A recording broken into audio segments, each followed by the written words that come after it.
N'hésitez pas à vous abonner et à activer la cloche de notification pour ne rater aucune de mes prochaines vidéos.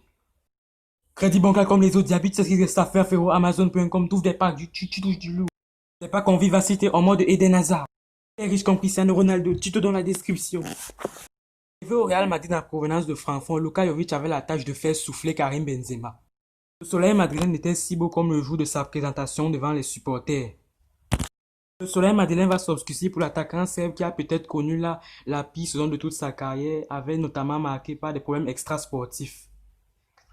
Arrivé en provenance de Francfort pour la somme de 60 millions, Luka Jovic était attendu comme le successeur de Karim Benzema, attendu depuis tant d'années. Mais les débuts ne sont pas si beaux pour le natif de Bosnie-Herzégovine qui va connaître une première blessure à la hanche qui va l'éloigner des terrains pendant plusieurs semaines.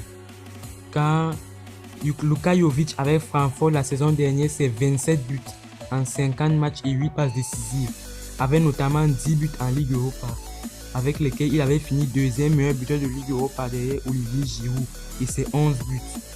Bref, Luka Jovic, vu ses statistiques, l'avenir semblait si radieux pour lui. Mais malheureusement, tout ne va pas se passer comme prévu à cause de cette première blessure à la hanche qu'il a éloigné des terrains pendant plusieurs semaines. Et pendant qu'il était blessé, Karim Benzema et le Real Madrid marchaient sur l'eau. Ce qui faisait donc que le temps de jeu de Jovic réduisait constamment. Et aussi un problème de statut car il passait de statut numéro 1 à l'Eintracht Francfort à pratiquement numéro 2 ou numéro 3. Son statut a baissé, ce qui mentalement il n'a pas pu supporter.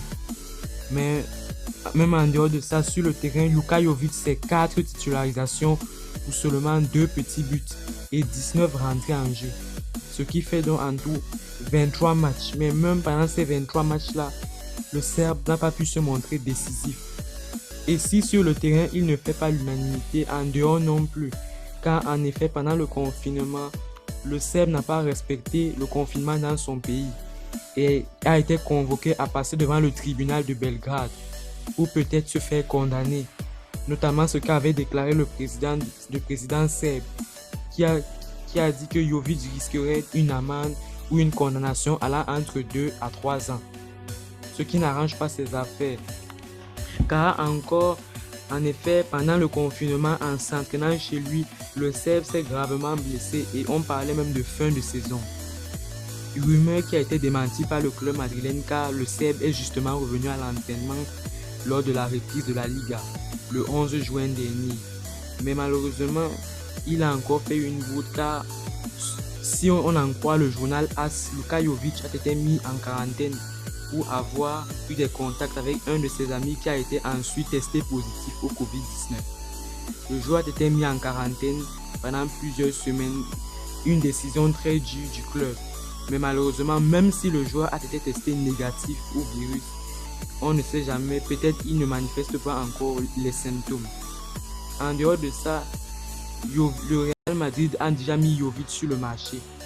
L'Inter de Milan, l'AC Milan, la Juve et le Paris Saint-Germain se montraient notamment intéressés par le profil de l'attaquant serbe qui n'est même plus appelé en équipe de Serbie.